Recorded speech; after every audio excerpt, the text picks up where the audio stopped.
ये जो आपने बोला चित्त में रहता है, एक बार से दूसरे चित्त में जाता है, कभी वॉलंटरीली जाता है, कभी अनवॉलंटरीली, जैसे भगवान महात्मा बुद्ध की कहानी में आपने बताया।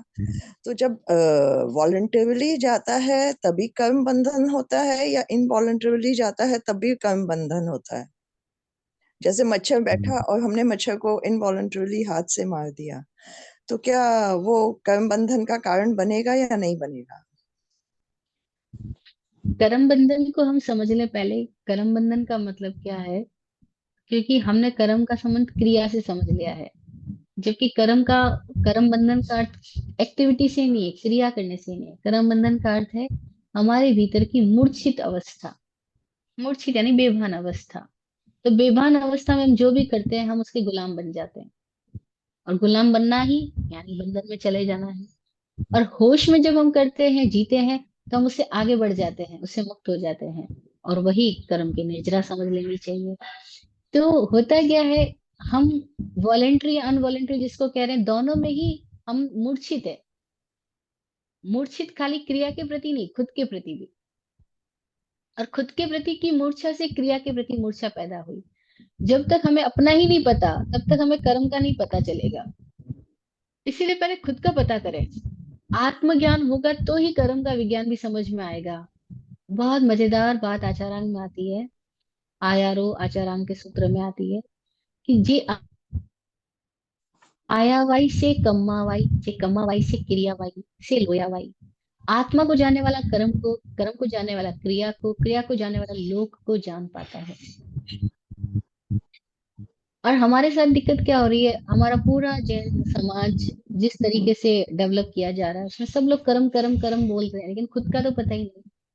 और खुद के होश के बिना हमको कर्मों का होश कैसे आएगा? कर्म का मतलब है हमारी ही बेहोश दशा से निकल रही सृष्टि। अब आप पूछ रहे हो वॉलेंट्री किया तो कर्म घटेगा, अनवॉलेंट्री किया तो कर्म घटेगा। दोनों में ही हम मूर्छित है, वॉलेंट्री में भी और विदाउट वॉलेंट्री में भी। हम तो बेभान है, हमें अपना तो होश ही नहीं है। तो हम जो भी कर रहे हैं, हम क्रिया बदलने की बात तो कर रहे हैं, पर क्रिया को करने वाला कौन है उसके होश की बात नहीं कर रहे हैं। और भगवान महावीर के कर्मवाद का संबंध जो था वो कर्म से नहीं था, वो कर्ता से था। इस लाइन को हम फिर से समझें।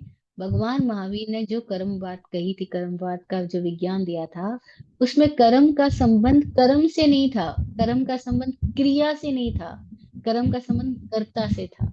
देखो ना आप प्रसन्न राजऋषि वाली घटना, अगर उनका कर्म का संबंध कर्म से करो तो वो बाहर खड़े हैं, ध्यान में खड़े हैं, दिगंबर मुद्रा में खड़े हैं, आता अपना ले रहे हैं, बेले बेले की तपस्या में हैं।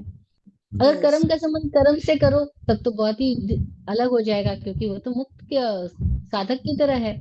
लेकिन कर्म का संबंध कर्म से नहीं, कर्म का संबंध कर्ता से है। कर्ता कहाँ है? वो करने वाला कहाँ है? वो तो बेभान है, वो तो सपने में है, वो तो नींद में ही चला जा रहा है, नींद में युद्ध में चला गया है, नींद में युद्ध कर रहा है। वो तो शत्रु मित्र की कल्पना में जी रहा है, वो तो अपने पराये की भावना में मूर्छित है। तो वो कर्म में है अभी, क्योंकि कर्ता सोया पड़ा है, कर्ता प्रमादित है। जैसे ही वो प्रमाद से बाहर आया, उसको अपना भान आया, हे मैं कौन हूँ, क्या मैं ये हूँ? और जैसे ही उन सारी स्थितियों के प्रति एक क्षण में ही वहां से गायब हो गया, ऊपर उठ गया। हम्म। भगवान बोले ये तो पहुंच गया ऊपर की यात्रा में। तो कर्म का संबंध किससे हुआ? क्रिया से हुआ या कर्ता से हुआ? और हम क्या, हम सामाजिक प्राणी हैं, क्योंकि हमको इतना बुरी तरह से डेवलप किया गया समाज की दिशा में। तो हम खाली एक्टिविटी को ही कर्म समझ रहे हैं। और समाज क्या करता है? समाज इस बात की परवाह ही नहीं करता तुम्हारे भीतर क्या चल रहा है। समाज इस बात की परवाह करता है कि तुम बाहर से क्या कर रहे हो।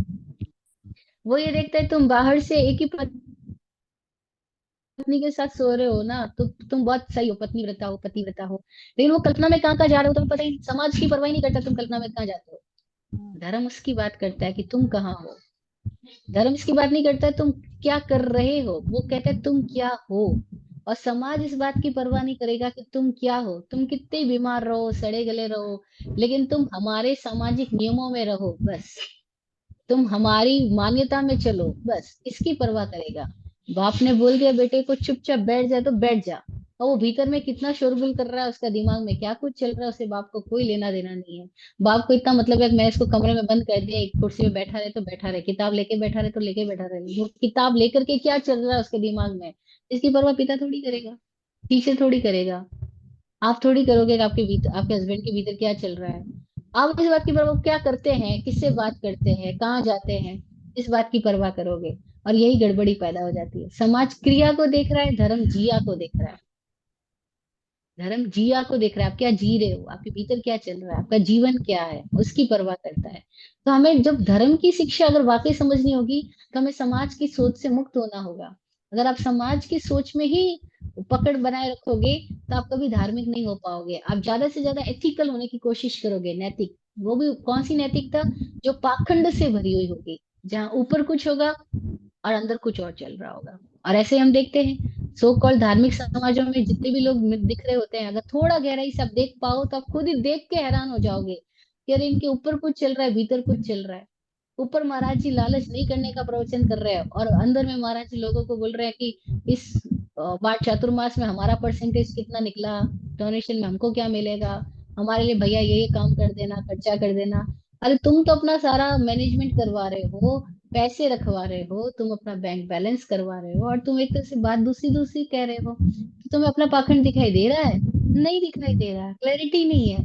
क्यों? क्योंकि वो क्रिया को देख रहे हैं, वो जिया को देख ही नहीं रहे।